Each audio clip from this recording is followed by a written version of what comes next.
So বন্ধুরা, এখন যাচ্ছে মোবাইল নিতে। তো সবাই সাথেই থাকুন, দেখতেই থাকুন। এই যে আমাদের গাড়ি। তো এখন গাড়িতে উঠবো। তো ভিডিওটা কেউ স্কিপ না করে শুরু থেকে শেষ পর্যন্ত দেখে যাবেন।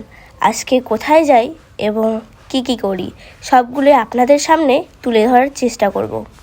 দেখতে দেখতে চলে আসলাম, আর আমাদের ফোনও চয়েস করা হয়ে গেছে। তো দেখতেই পারছেন আমার কতগুলো পয়সা চলে গেল এই ফোনটার কারণে। তো তো এখন ফোনটা আনবক্সিং করছি। তো দেখে সবাই কমেন্টে বলবে কেমন হয়েছে। তো আমি অনেক অনেক হ্যাপি, অনেক খুশি হয়েছি, যার কারণে আমি কিছু বলতেই পারছি না। তো আপনারা সবাই ফোনটা দেখে অবশ্যই কমেন্ট বক্সে জানাবেন যে ফোনটা কেমন হয়েছে। তো বন্ধুরা, দেখতেই পারছো যে ফোনটা আনবক্সিং করলাম, আর আমি ভাবতেও পারছি না যে আমিও কোনো একদিন আইফোন নেব।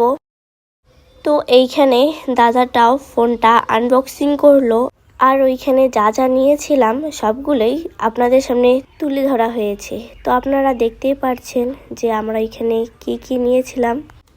তো ফাইনালি ফোন নেওয়া শেষ, এখন চলে যাচ্ছি। তো চলো যাওয়া যাক। এই যে গাড়িতে উঠে গিয়েছি, এখন যাচ্ছি বাড়ির উদ্দেশ্যে। তো চলো, দেখো বাইরের দৃশ্যটা কত সুন্দর। আমার তো অনেক ভালো লাগে এই দৃশ্যগুলো দেখতে। একই তো ফোন নেওয়ার খুশি, তার উপর আবার বাইরের আবহাওয়াও অনেক সুন্দর ছিল। আমার তো অনেক ভালো লাগে এরকম দৃশ্য দেখে, কার ভালো লাগবে না বলেন তো। আর এই যে এইদিকে দাদা ড্রাইভিং করছে। তো বন্ধুরা, ফাইনালি ফোন নেওয়া শেষ, এখন যাচ্ছি বাড়ির উদ্দেশ্যে। তো আপনারা অনেকেই জিজ্ঞাসা করেছিলেন যে আমি এতদিন থেকে ভিডিও দেই না কেন।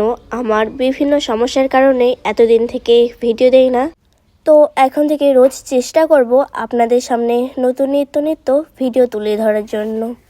তো বন্ধুরা, এই দাদাটা এখন থেকে আমার সঙ্গে ভিডিও করবে। তো দাদা কিছু বলো। তো আগের মতনই সাপোর্ট করে যাবেন, যেন নতুন নতুন ভিডিও ভুলে যাবেন না। দেখি চেষ্টা করব আগের থেকে ভালো ভালো ভিডিও পোস্ট করার জন্য।